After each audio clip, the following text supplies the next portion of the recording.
yes sir, I can boogie, but I need a certain song. I can boogie, woogie, all night long. Drew McIntyre is Scottish, but Drew McIntyre is also your brand new WWE champion, and he also sang that song, so that's why I'm stood here like this right now. I am Ross Twiddell from Cultaholic Wrestling, and welcome to all the WTF moments from last night's Monday Night Raw. Intro man, do the bloody baba bidda baba.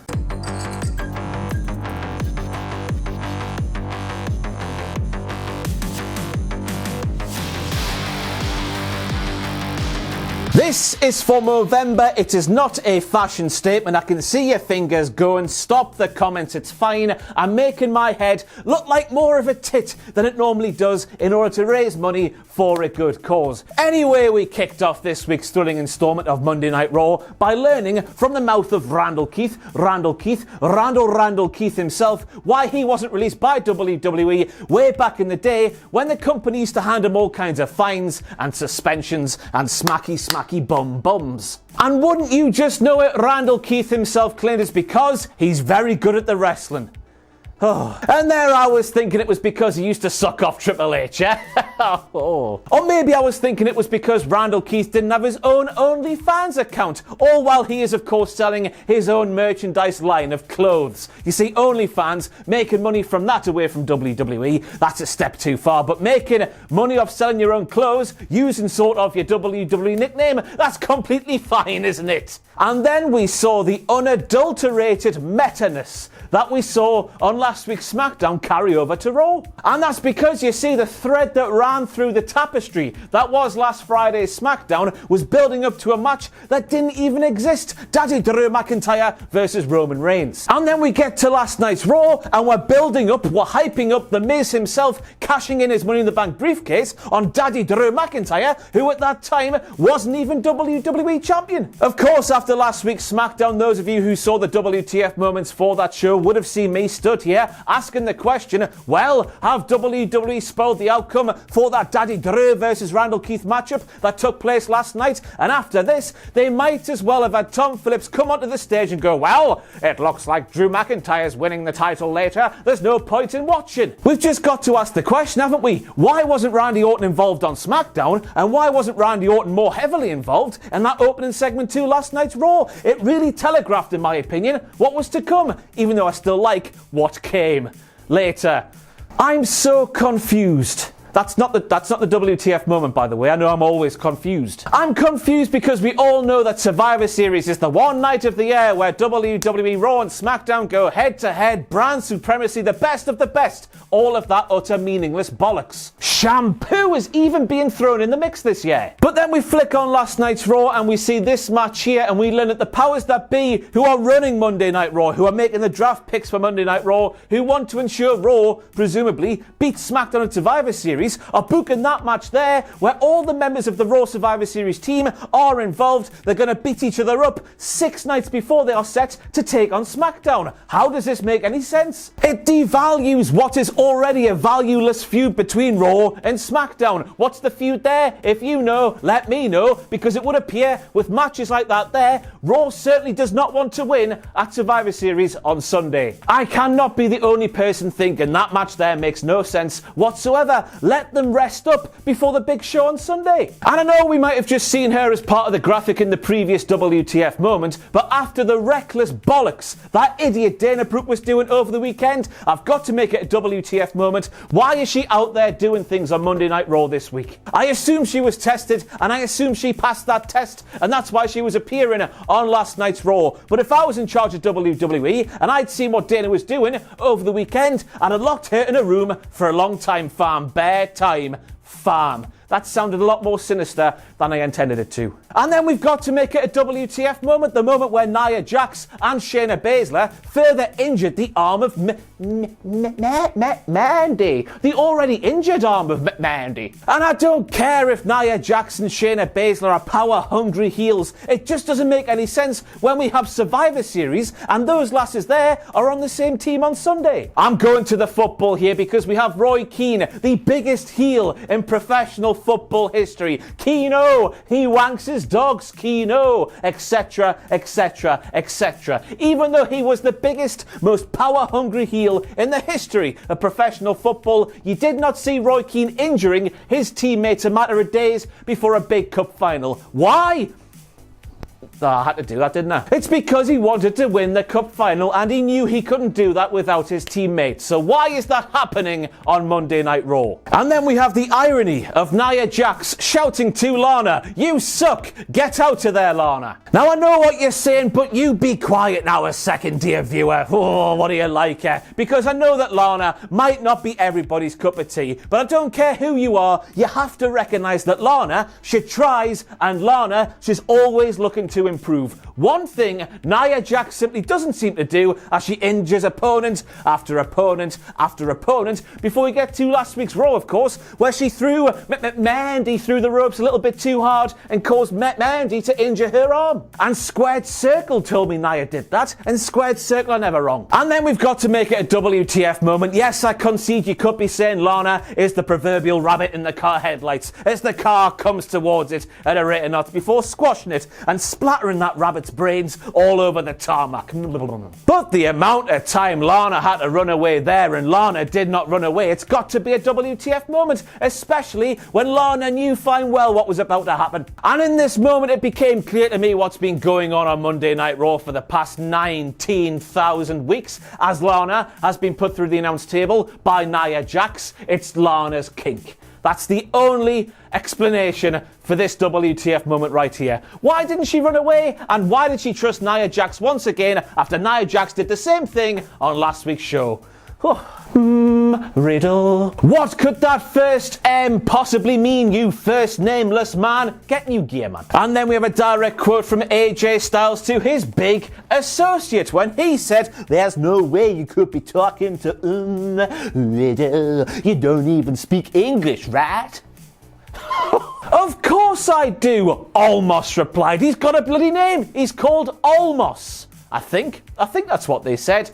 Almos. "Why didn't you tell me?" said AJ Styles in return. "You never asked," said Almos. Andrade Cien Almos. That's his full name, his full given birth name. And then we rounded off this little scene by AJ Styles saying to his new pal Almos, "I have so many questions." Now I have no idea where this little back and forth between AJ Styles and Almos came for, but I bloody loved it. Because just imagine how we got here. We have AJ Styles hanging around with a big guy for about a month now. It's been about a month, hasn't it? And AJ Styles couldn't work out this guy spoke English because this massive man called Almos wasn't asking him questions. But we've also seen AJ Styles speaking directly to Almos, and Almos is just sort of stood there looking menacing, going like that. So I've got to ask the question, Dalby Otmos? I don't know what the hell that was. That was crap. I'm sorry. Let's move on. I've got to ask the question, Mr. Almos. Why didn't you reply when AJ Styles was saying things to you if you could speak English all this time? And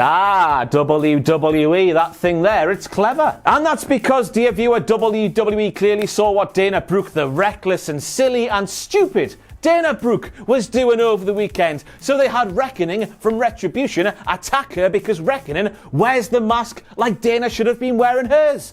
Wonderful. And then we see Kofi Kingston cutting a promo on the Hurt Business where he calls the Hurt Business liars lots of times. Liars, liars, pants on fires, bums gone through the telephone wires. A direct quote from Kofi Kingston there. And I could not help but think about the promo Kofi Kingston cut towards the Hurt Business on Monday Night Raw a couple of weeks ago. And in that promo, of course, Kofi Kingston claimed that he has held as many WWE Championship reigns by himself as the Hurt Business have held as a collective. Even though I went to Wikipedia, which of course is the best source of information on the entire interweb because anybody can edit it, which means you're always getting the single best source of information no matter what topic you are searching for, and Wikipedia told me that the Hurt Business and Kofi Kingston by himself, they've held the same amount of WWE titles. I think it was 21.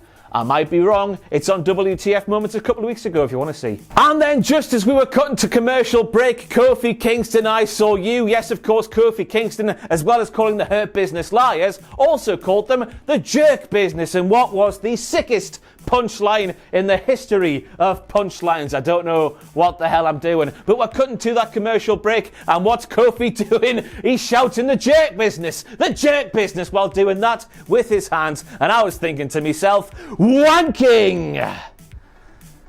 Are you proud, ma'am? And then we have Tom Phillips face fornicating the poo out of a line on WWE commentary when he claimed that match that's taking place right there in that picture, it's not just for the Raw Tag Team titles, as prestigious as they are. And I'm asking the question, Tom Phillips, yes, I know it's your job to say words like that, but how could you, in good conscience, say those words in that order when a short time ago we saw the Raw Tag Team titles and the SmackDown Tag Team titles just swapped like they're just crappy props? Now, you don't need me to tell you those two titles have two different sets of lineages, two different histories, and just swapping them is a crime. But not according to Tom Phillips, you WWE shill. I'm just being the YouTube comments. You see what I did there? Retribution won a match again. And not just that, but Retribution won a match where the entirety of Retribution were involved in a match. Mace, Slapjack, T-Bar, they have all won a match alongside Mustafa Ali. The end is nigh, the end is nigh, time to run away, the end is nigh. And so, of course, you've got to let me know when Retribution winning a WWE televised match is no longer a WTF moment. Please let me know. And then we have professional wrestling superstar herself, Nikki Cross, let her play, and all that bollocks. Claiming that friends never give up on each other, and in that moment proving she's never ever watched professional wrestling before. It happens all the time, Nikki. And in this moment right here, we had Jeff Hardy admitting that if Elias doesn't shut up, and if Elias doesn't stop accusing Jeff Hardy of running him over with that car back in the summer, that Jeff Hardy will murder him. Words that came out of Jeff Hardy's mouth. Go and watch last night's Raw if you don't believe me, it definitely happened. And of course, you might be expecting me to stand here in front of you wagging my finger going, Jeff Hardy, you silly Billy, you keep those sort of things to yourself, and then spring it on Elias as a lovely surprise. A lovely slice of murder. What a lovely surprise. But I was thinking to myself after hearing Jeff Hardy admit he wants to kill Elias if Elias doesn't stop what he's doing at the moment, Jeff Hardy, fair play, pal. We had it established way back in the summer that the guy who was driving that car had a red beard, had red hair. Jeff Hardy has neither of those. This makes no sense and just makes Elias look really silly. Which I guess is the point because he's a heel, but still. Murder. And now we have a direct quote from Tom Phillips himself, and I don't need to do the thing because this is unbelievable. Believe it or not, that's Jeff Hardy on the right. I didn't hear the irony in his voice. I don't know what. Look at that piggy!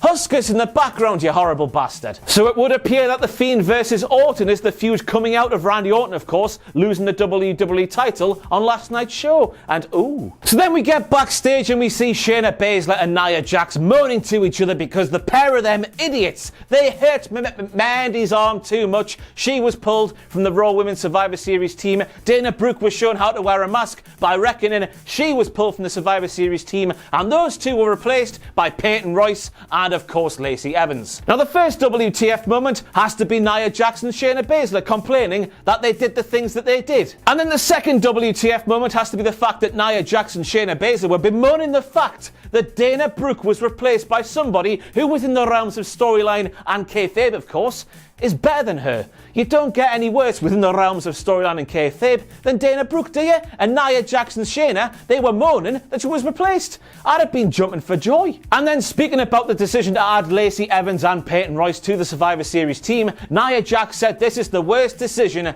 since Quibi. And I was thinking, no Nia, no it's not. It's the worst call since you decided to share those very short-sighted thoughts, in my humble opinion, on your Instagram page. But hey, different strokes for different folks. jokes, eh? Hey, Randy Orton, golden shower, you love to see it. And isn't it amazing when Daddy Drew McIntyre within his own kayfabe, when he nails a Claymore kick, when he catches somebody right in the jaw and he lands on his back, he's completely fine, he feels nothing. But then on last night's Raw, we saw Drew go for a Claymore kick, Randy Orton ducked out the way, Drew landed on his back, and Drew was in agony for a long bloody time. It's weird how that works, isn't it? He's doing the same thing on both moves, isn't he? The Street Profits, Monday Night Raw, Head and Shoulders. Get the dandruff out your eyes and keep up to date, will you, man? Oh, yes, sir.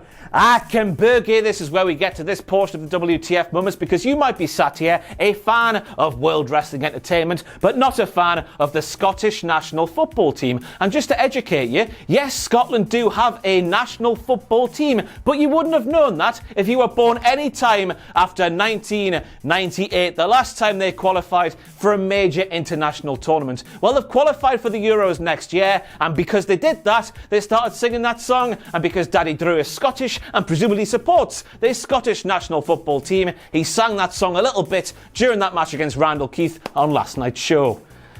And that's a WTF moment, apparently. But what a year for Scotland, eh? Daddy Drew, two-time WWE champion, Scotland football team at the Euros.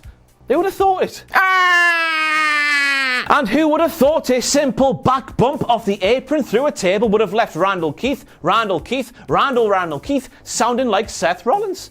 Certainly not me, that's why it's in this video. And then even though they simply could not have telegraphed it any more than they did between last week's SmackDown and the start of this week's Raw, Drew McIntyre is your new and two-time WWE champion. And yes, of course, it begs the question, if the plan was to always do Daddy Drew versus the big dog at Survivor Series 2020, why take the title off Drew when Randy did so?